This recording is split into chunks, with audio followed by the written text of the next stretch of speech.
At 23:40 on December 29, 1944, Major Carroll C. Smith sat low in the cockpit of his P-61 Black Widow at Mangarin Field on Mindoro, Philippines.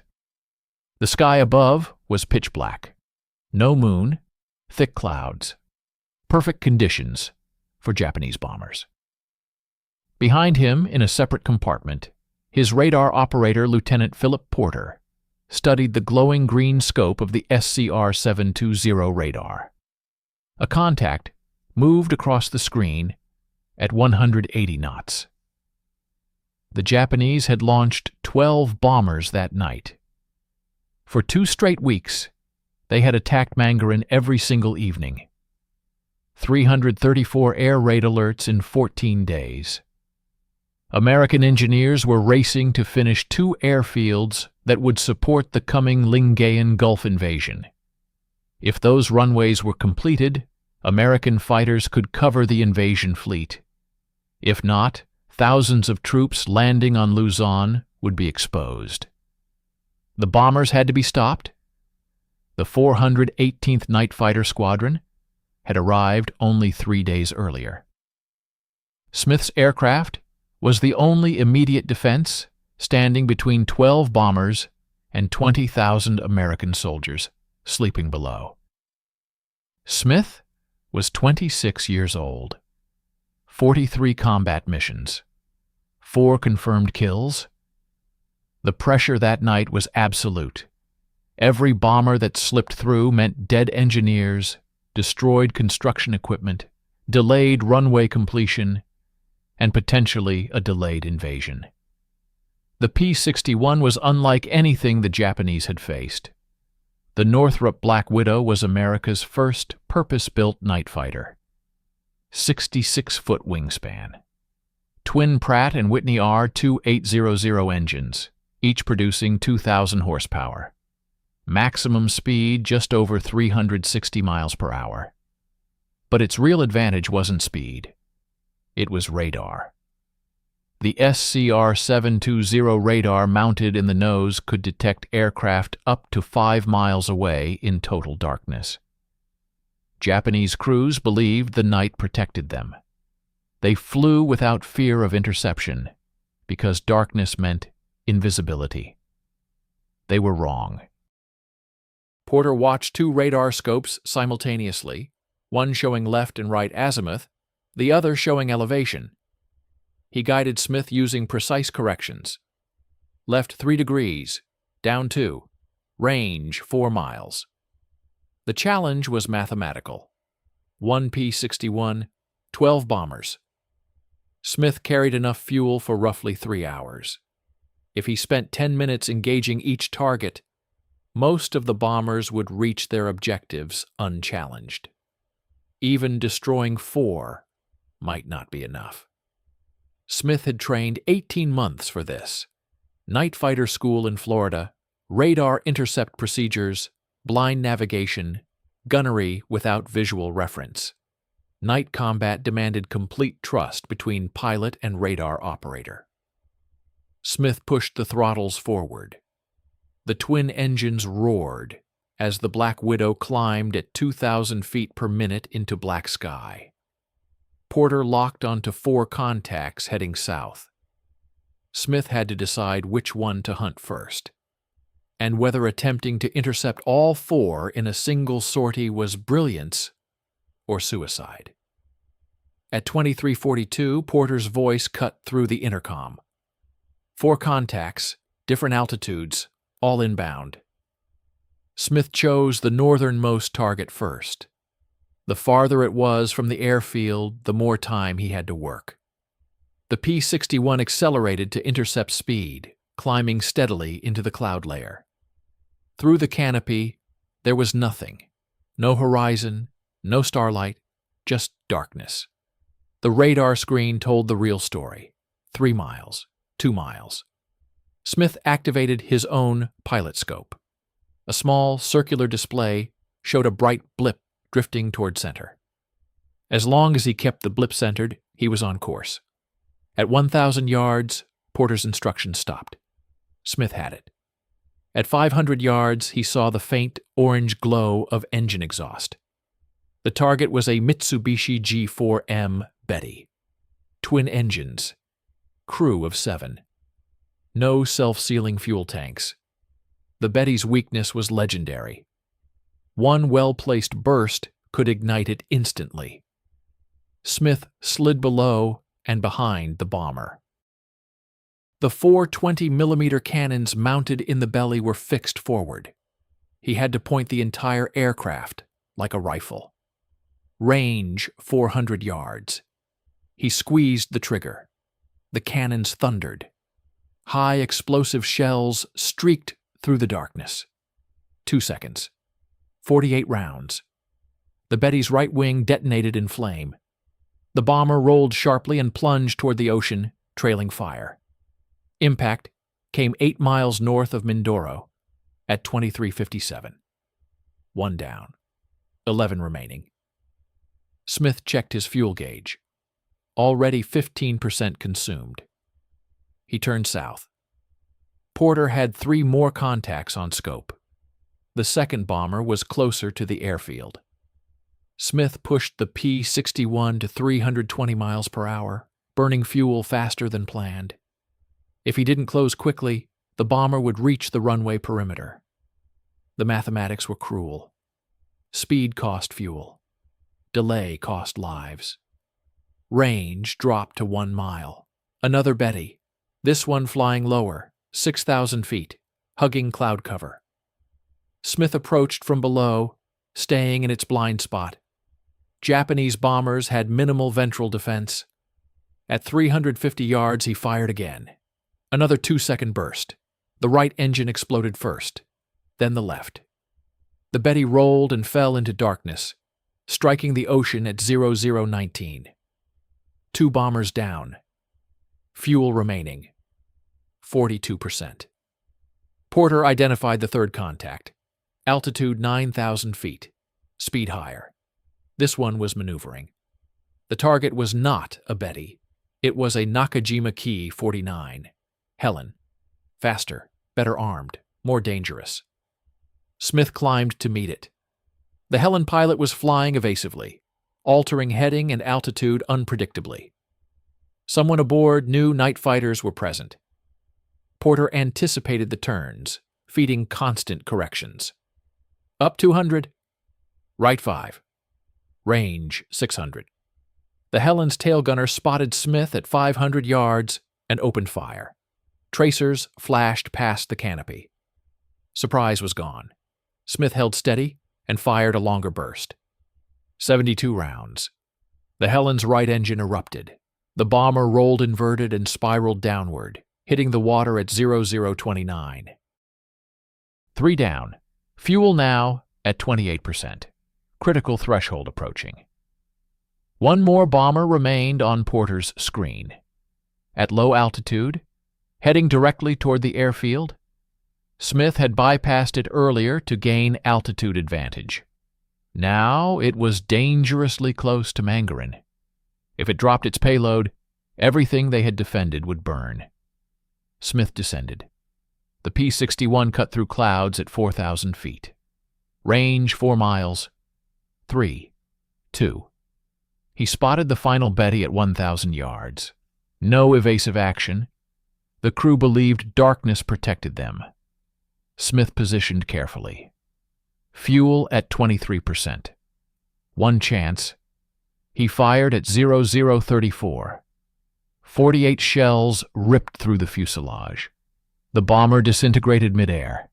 It struck the water at 035. 4 bombers destroyed in under an hour. But Porter's scope was not clear. Another contact appeared. Between Smith and the airfield? Altitude 7,000 feet. Fuel now below 20%. Smith faced a new calculation. Turn back and land safely. Or engage again. The new contact moved quickly across the radar scope. Altitude 7,000 feet. Speed significantly higher than the bombers. Porter adjusted his headset and leaned closer to the screen. "That's not a Betty," he said. Smith already suspected the same. The signature was smaller, sharper, a fighter.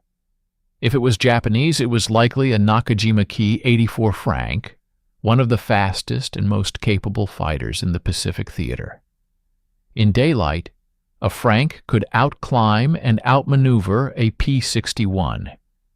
In a traditional dogfight, the Black Widow would be at a disadvantage. But this wasn't daylight, and the Frank had no radar. Smith checked the fuel gauge again. 19%. He was 12 miles from Mangarin Field. Technically, he had enough to return, barely. If he engaged the fighter and missed, or if the fight extended too long, he might not make it back. If he ignored it, and the fighter strafed the airfield, the night's success would mean nothing. The choice took less than 2 seconds. Smith turned toward the contact. Porter began feeding corrections. Range 3 miles. Heading steady. Altitude 7,000. The P-61 climbed slightly to position below the fighter. Approach from underneath and behind, the blind zone. The Frank flew straight and level. The pilot believed he was alone in the darkness. At 800 yards, Smith spotted the silhouette. At 500, he could see the faint outline of wings. Fuel, 17%. No second chances. He closed to 300 yards, centered the target in his illuminated gun sight. The Frank was smaller than the bombers, harder to hit. He would need a longer burst. Smith squeezed the trigger. 3 seconds. 72 rounds of 20 millimeters high explosive. The shells struck tail first, then engine. The Frank erupted in flame. The pilot bailed out at approximately 3,000 feet, a white parachute briefly visible before vanishing into darkness. The fighter hit the water seconds later. Time, 0:46. 5 enemy aircraft destroyed in just over an hour. Smith exhaled for the first time. Fuel, 15%. Dangerously low. He turned toward Mangarin Field. Porter scanned the radar. No additional contacts. The remaining bombers had turned back. The night sky was finally clear. But Smith's night was far from over. At 00:55, as he entered the landing pattern, something unexpected happened. The runway lights went out, all of them.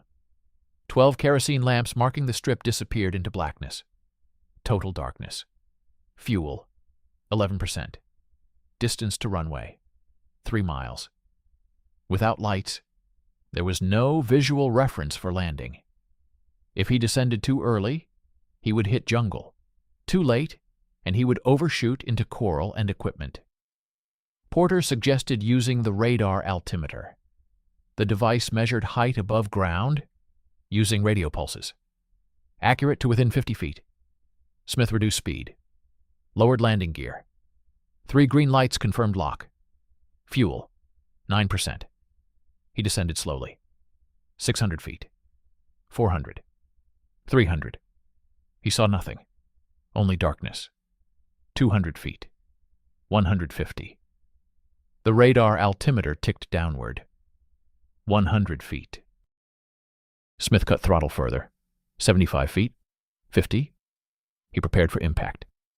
At 00:59, the main wheels struck coral. Hard.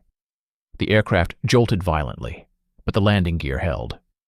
The nose wheel followed seconds later. He applied brakes. The P-61 slowed, stopped. Fuel remaining, 6%. Approximately 3 minutes of flight time left. Ground crew arrived with flashlights, stunned. 5 aircraft destroyed in one sortie. 4 bombers and 1 fighter. In less than 80 minutes of combat. Smith climbed out of the cockpit. His hands were shaking, not from fear, from the weight of what had just happened. But the war wasn't finished, not even for him. Because less than 14 hours later, he would take off again. Smith slept less than 3 hours. At 14:30 on December 30th, 1944, he was back in the cockpit of the same P-61. The aircraft had been refueled and rearmed. 646 gallons of fuel, 800 rounds of 20mm ammunition. The ground crew had inspected every surface, every cable, every cannon feed. The Black Widow was ready. So was Smith. Japanese reconnaissance aircraft had been spotted over Mindoro that afternoon. Fast, single-engine fighters flying high-altitude scouting runs. If they mapped the new airfields accurately, future bombing raids would become more precise and more deadly. At 15:12, Porter picked up a contact. Altitude 12,000 feet. Speed high. Heading north. Smith climbed aggressively. This time, he had altitude advantage. The target resolved into another Nakajima-ki 84 Frank. Fast. Well-armed. Dangerous. But alone. Smith positioned above and slightly behind the fighter. He dove. The P-61 accelerated to nearly 390 miles per hour, faster than the Frank's maximum level speed. The radar locked cleanly. At 400 yards, Smith fired.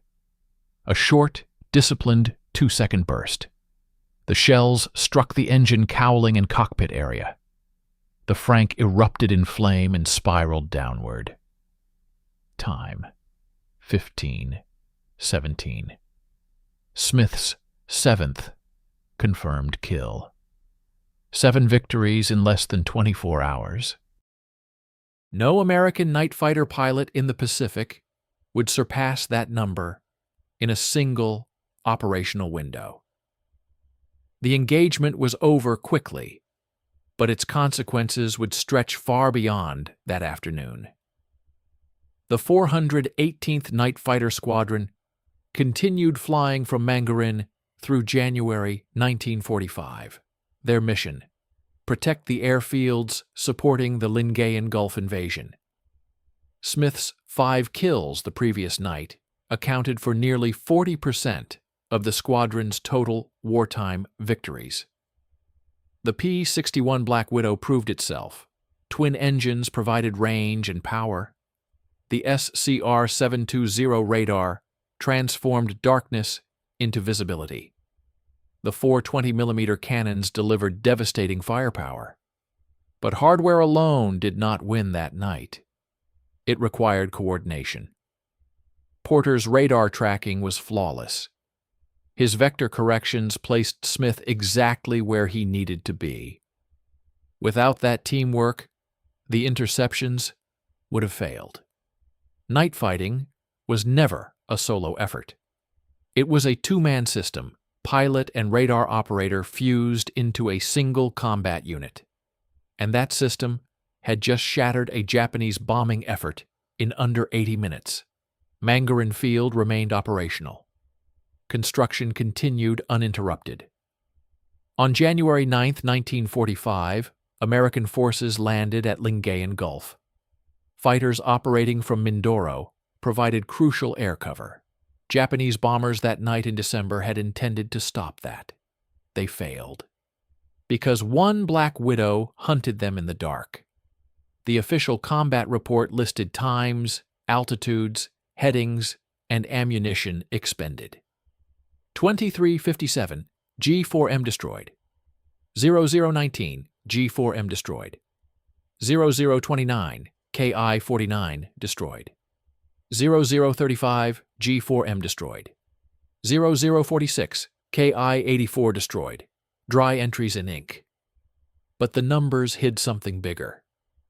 Japanese bombing patterns against Mindoro stopped for several nights after that engagement. Reconnaissance pilots reported increased American night interception capability. Commanders became cautious.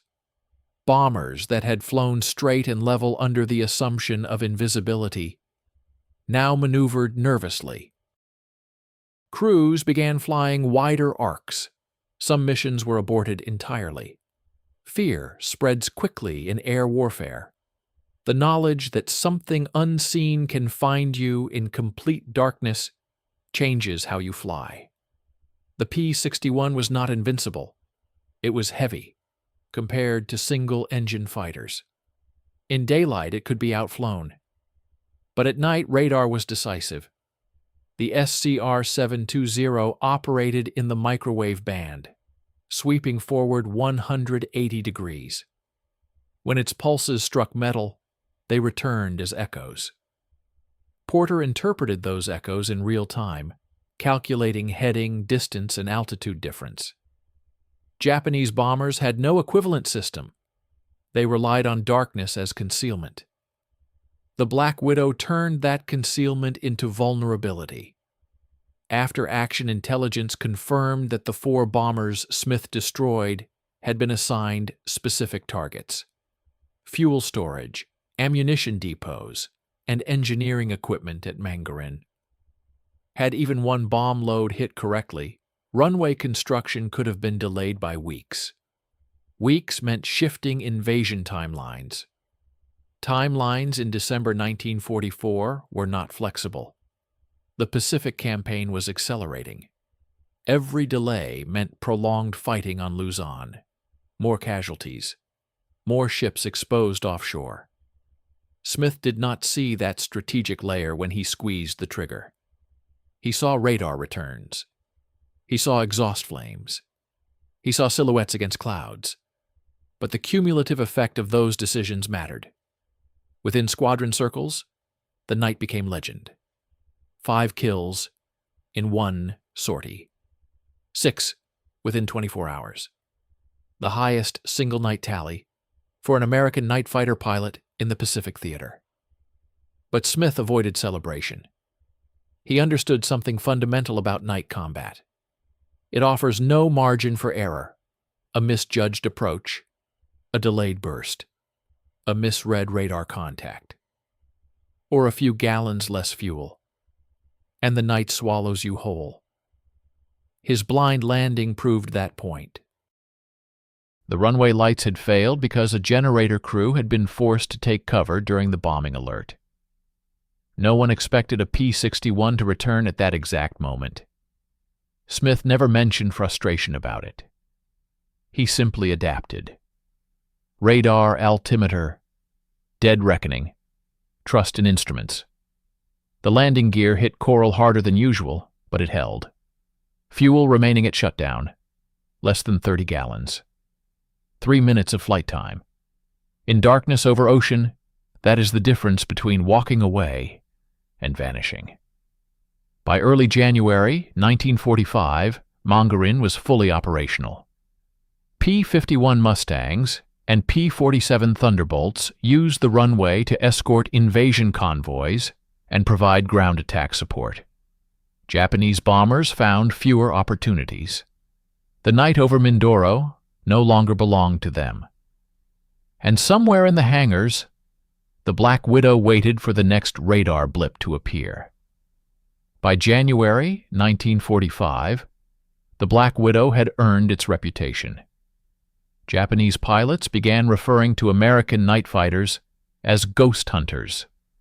They had no visual warning system, no radar of their own, no reliable method of detecting pursuit. A bomber crew might fly for hours believing the sky was empty. Then, without warning, the darkness would erupt in 20-millimeter fire. The 418th Night Fighter Squadron logged mission after mission over Mindoro, Luzon, and the surrounding waters. The squadron's total wartime score would remain modest compared to daylight fighter groups, but night combat was never about volume. It was about denial. Denying the enemy the freedom to move after sunset. Denying bombers safe passage. Denying reconnaissance aircraft the ability to observe. Smith's December 29th to 30th sortie became the benchmark within the squadron. 4 bombers destroyed in 80 minutes. 1 fighter eliminated before reaching the airfield. A blind landing executed with nearly empty tanks. The P-61's strength was not speed alone. It was stability in darkness. Its long wingspan and twin-boom configuration made it steady in turbulence. Its cockpit instrumentation was optimized for night reference. But even the best aircraft could not compensate for poor coordination. Porter's radar calls were precise. Range 1.2 miles. Target descending 200 feet. Adjust left 3 degrees. Those instructions were delivered calmly, even as fuel percentages dropped into dangerous territory. Night interception required absolute trust between crew members. The pilot could not see the enemy. The radar operator could not see outside. Each depended entirely on the other. After the war, analysis showed that many Japanese bomber crews never realized what had attacked them. Wreckage often showed concentrated cannon damage along wings and fuel tanks, evidence of disciplined, close-range firing. Smith never fired long, wasteful bursts.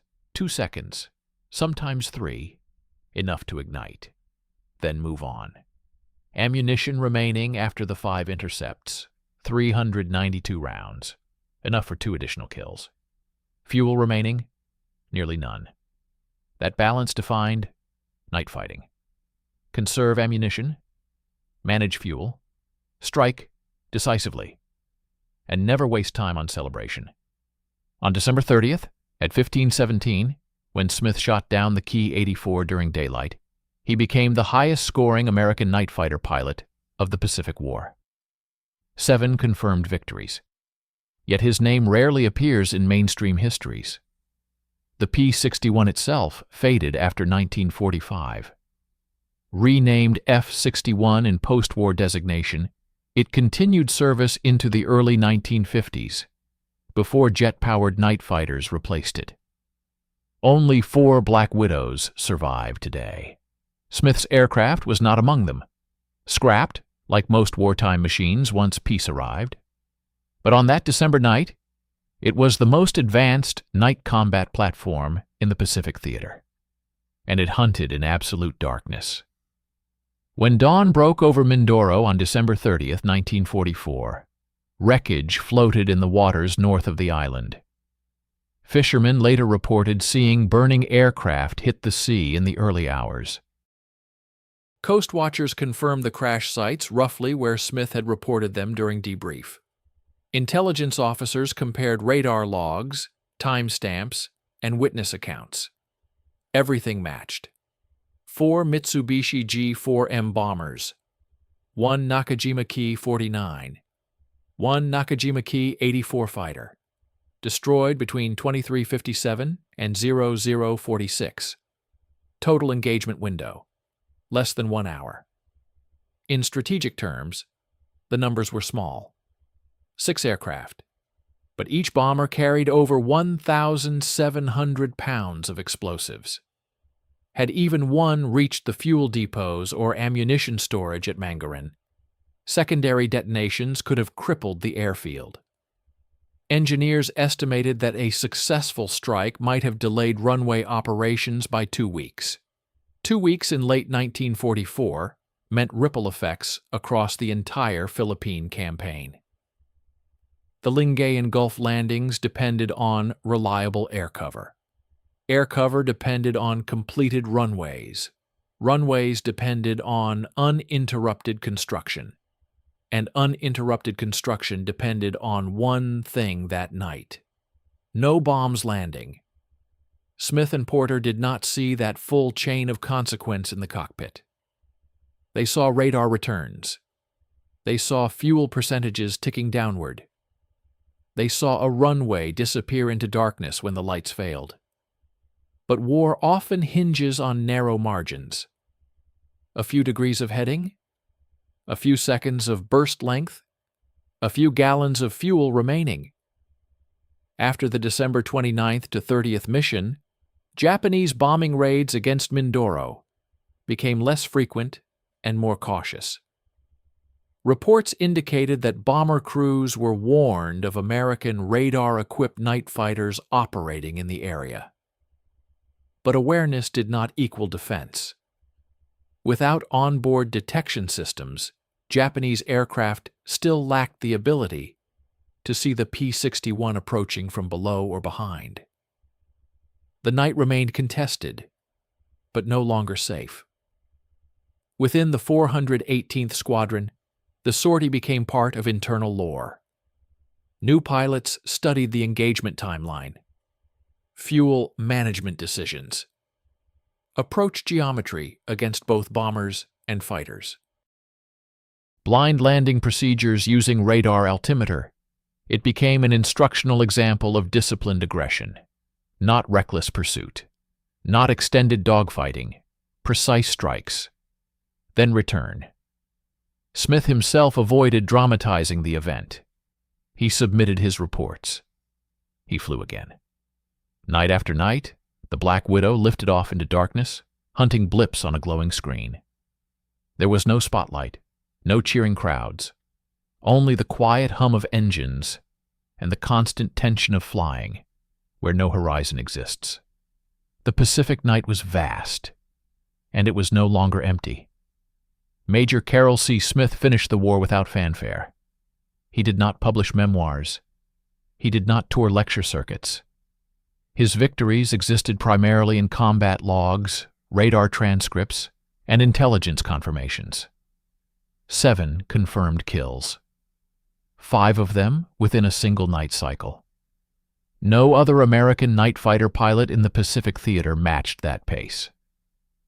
The P-61 Black Widow continued flying through the final months of the war. It proved that radar-based interception was the future of aerial combat.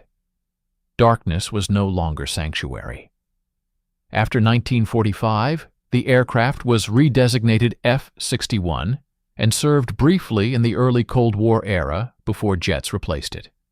Only 4 Black Widows survive today in museums. Smith's aircraft was not preserved. Like most combat machines, it was scrapped, its paint stripped, its cannons removed, its radar dish dismantled. But on December 29th to 30th, 1944, that aircraft altered a campaign. 4 bombers destroyed in 80 minutes meant no explosions across Mangarin's fuel storage, no burning hangars, no wounded engineers, no delay in runway completion. And when American forces landed at Lingayen Gulf on January 9th, 1945, fighters operating from Mindoro provided continuous cover. War rarely hinges on one battle alone. It hinges on momentum, on timing, on denying the enemy even a small advantage. Smith denied that advantage, not in daylight dogfights, not in dramatic formations, but in absolute darkness, guided only by instruments and the calm voice of a radar operator. The Japanese bombers believed the night protected them. They believed one aircraft could not hunt 12. They believed distance and altitude were shields. They were wrong. A single P-61 properly flown turned radar echoes into targets, turned invisibility into exposure, turned 80 minutes into a decisive defensive victory. Smith survived the war and returned home quietly in 1946. The world moved on. The night over Mindoro became just another archived engagement in a global conflict. But for those on the ground that night, the engineers, the soldiers sleeping in tents, the construction crews building runways by hand, the difference was real. No bombs fell, no flames rose, no invasion timetable shifted, and sometimes that is the entire point of a mission. Not glory, not headlines, just silence where explosions should have been.